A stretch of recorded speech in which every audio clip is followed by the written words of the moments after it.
Hello, summer semester is here. Good morning, good afternoon, good evening, whichever time you're watching this. My name is Derek Kumi. In today's presentation, I will talk about the current thinking on technology leadership in education. So, this is going to be the presentation outline according to the agenda for the week. So I will start with the definition of technology leadership. Of course, there is a need to set the tone. I will provide a brief description of the CoSN framework, and we'll talk about how technology leadership is practiced in K-12 setting. And of course, someone coming from Ghana, I would like to compare the CoSN framework with that of Ghanaian K-12 context. And then I will end the presentation with some key takeaways.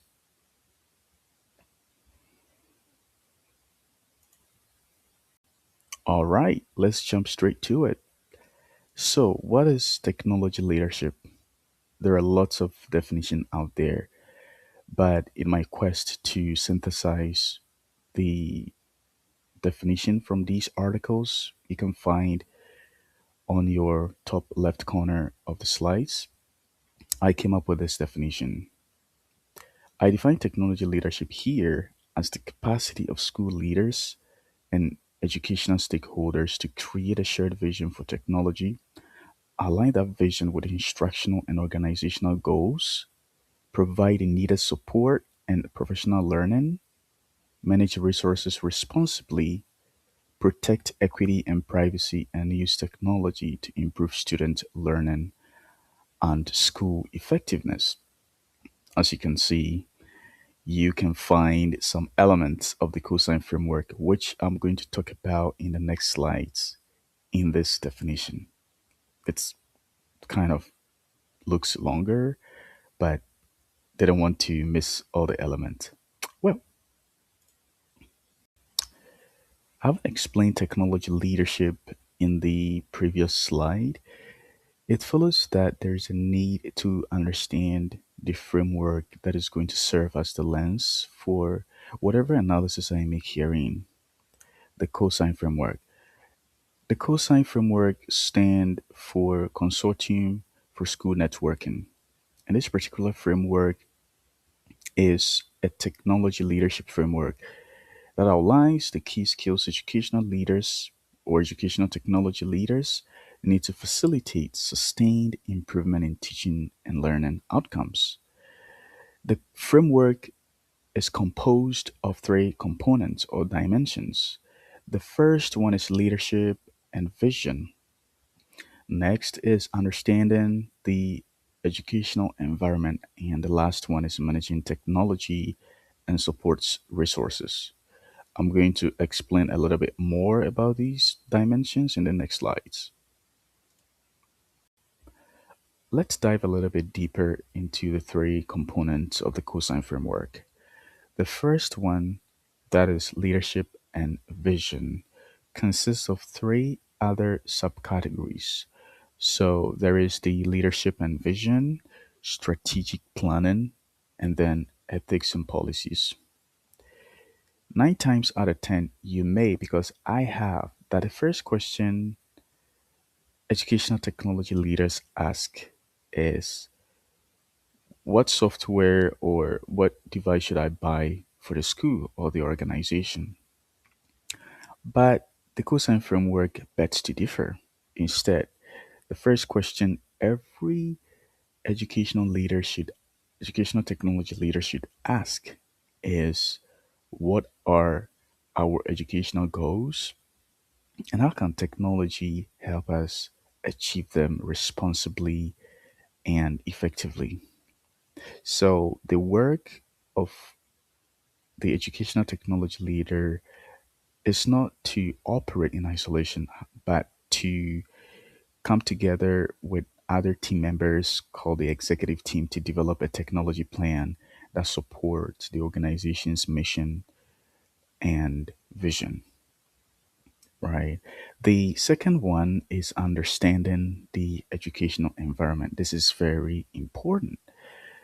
And this component consists of two other categories. So there is the instructional focus and professional development, and then team building and staffing. In going through the CoSN framework, I came to understand that technology must be connected to instruction, professional development, staffing, and school culture.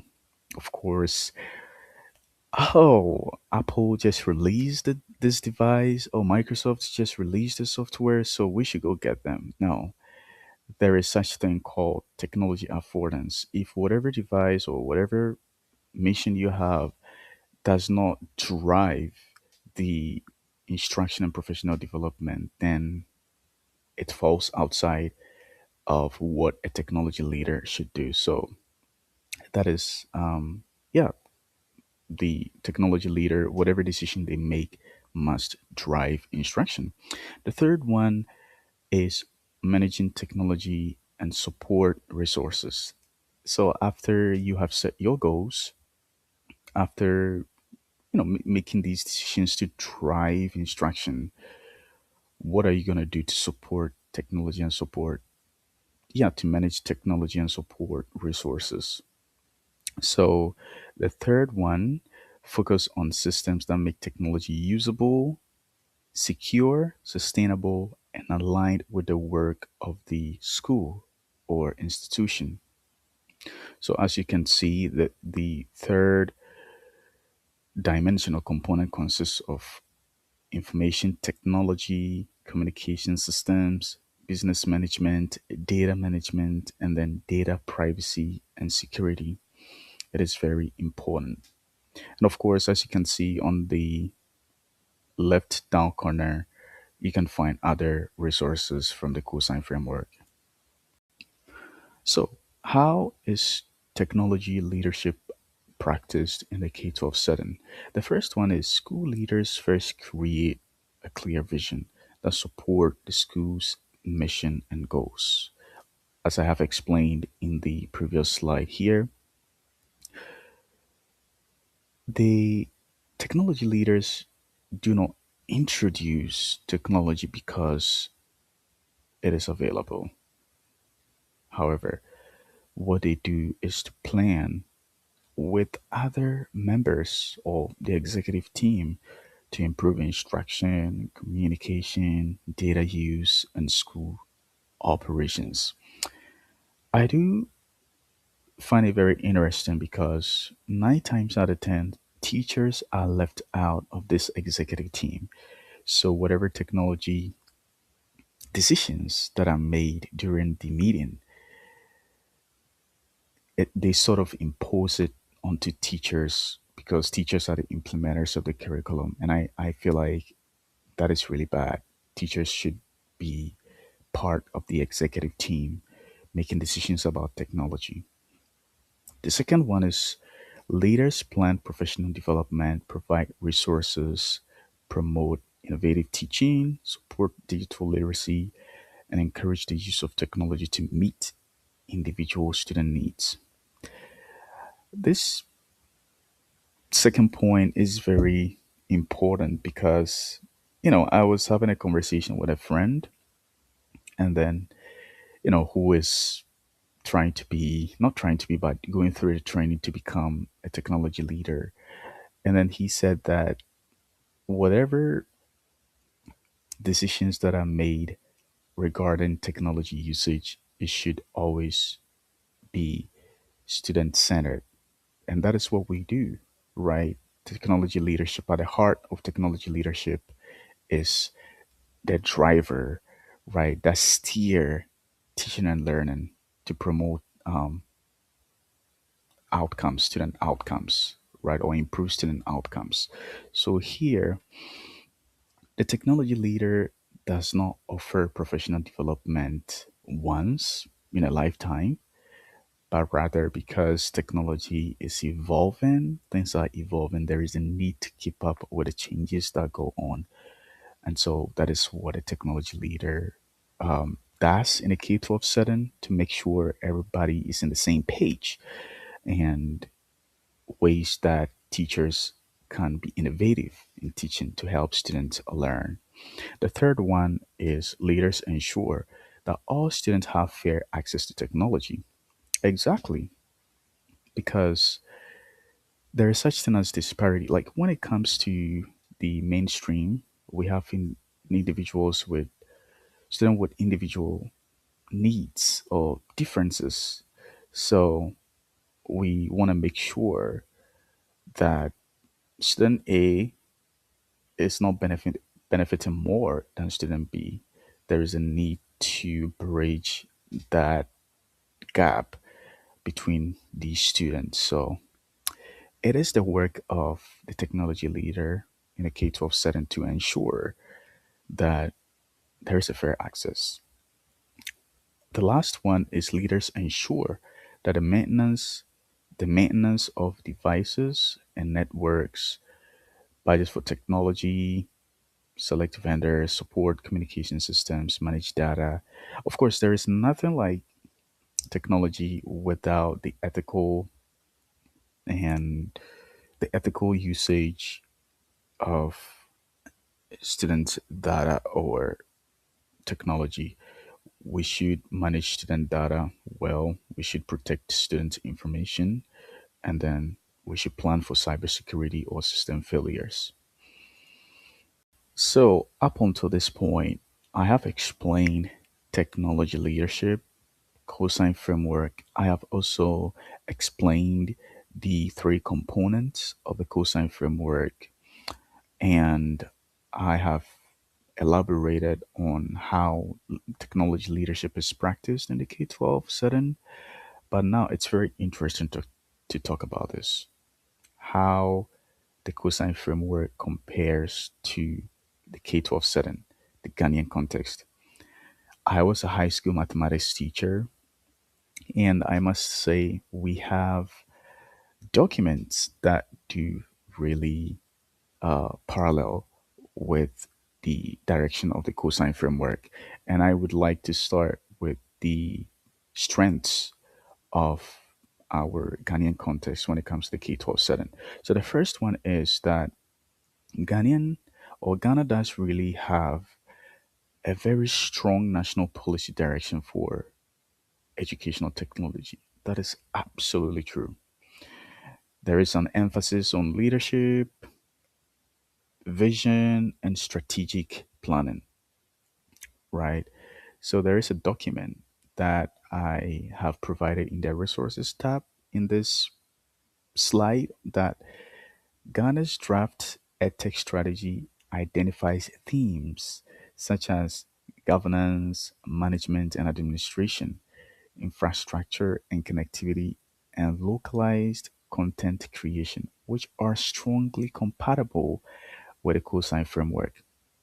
The second one is curriculum alignment. That is absolutely strong. In our Ghanaian business schools and the mathematics curriculum in particular, it has stated explicitly that teachers or schools should encourage the use of ICT for teaching and learning and to promote inclusive, gender responsive, and learner centered pedagogy. That absolutely aligns with the cosine framework, right? The third one is that there is a growing use of education data systems.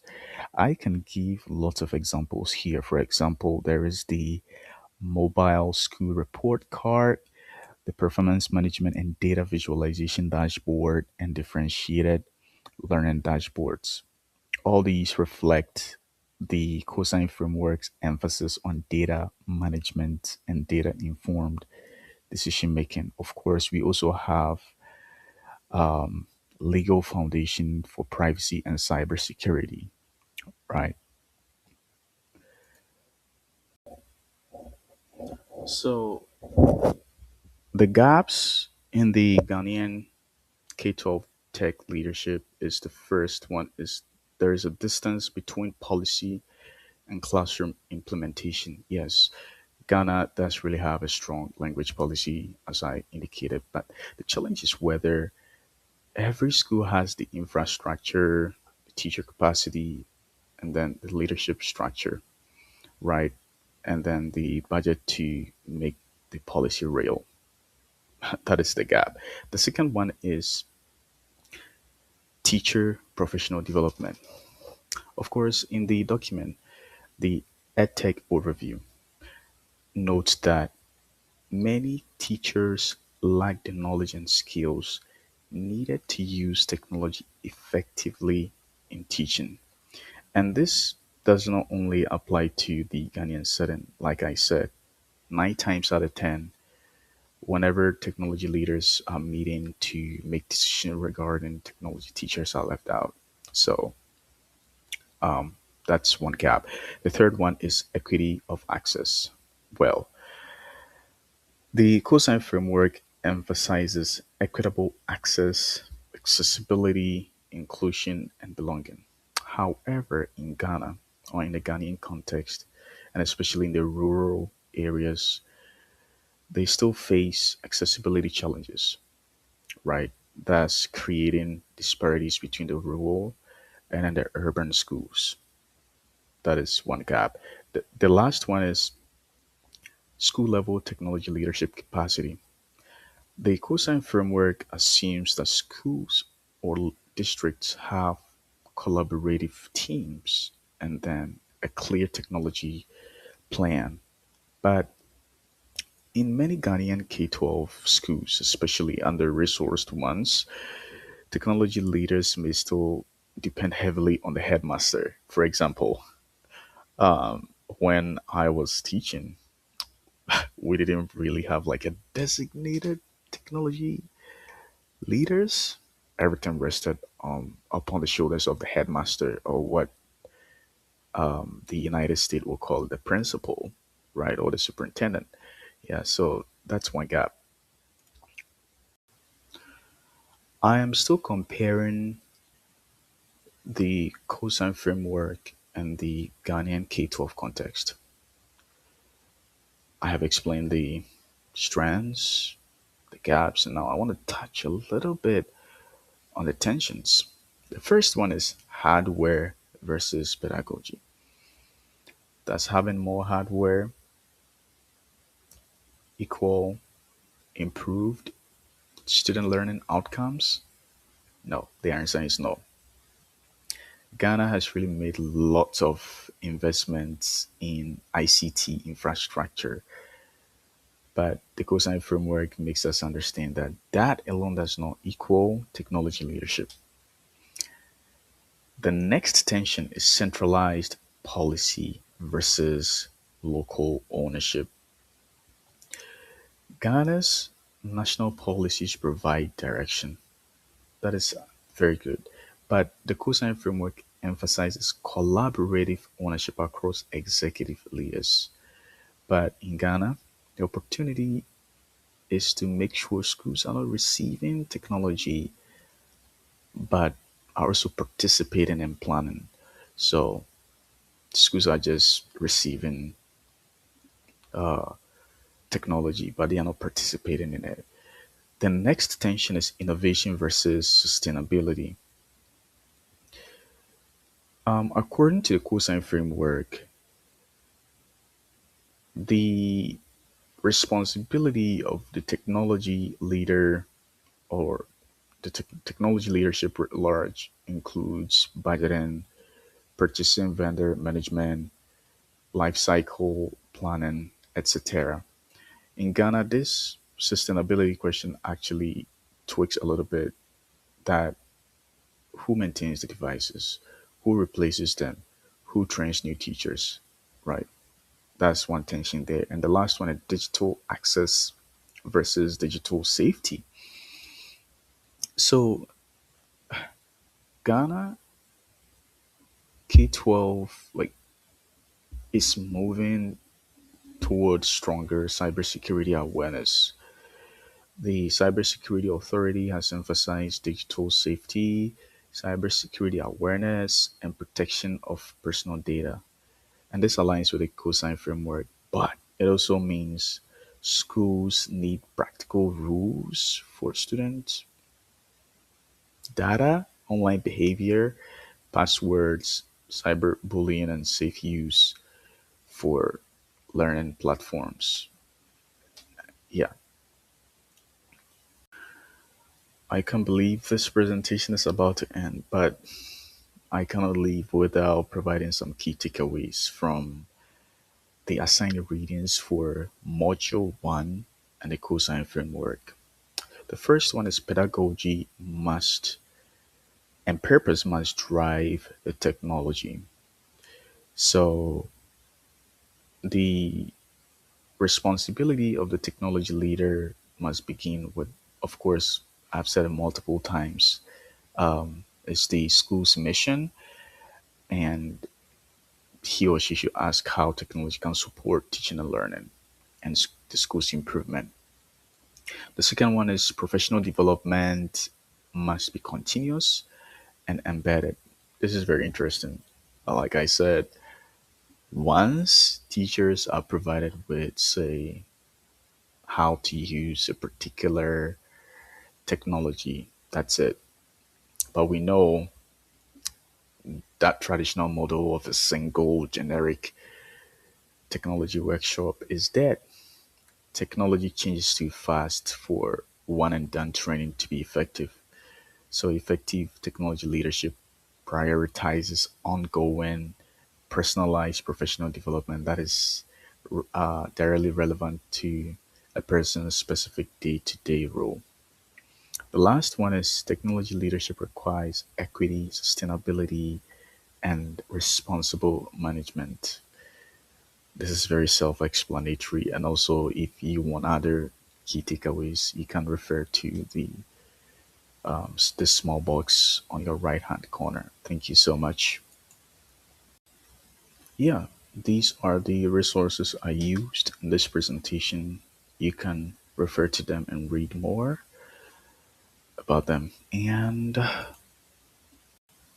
thank you so much. We can connect. This is my website and then my email. Of course, we can keep the conversation going.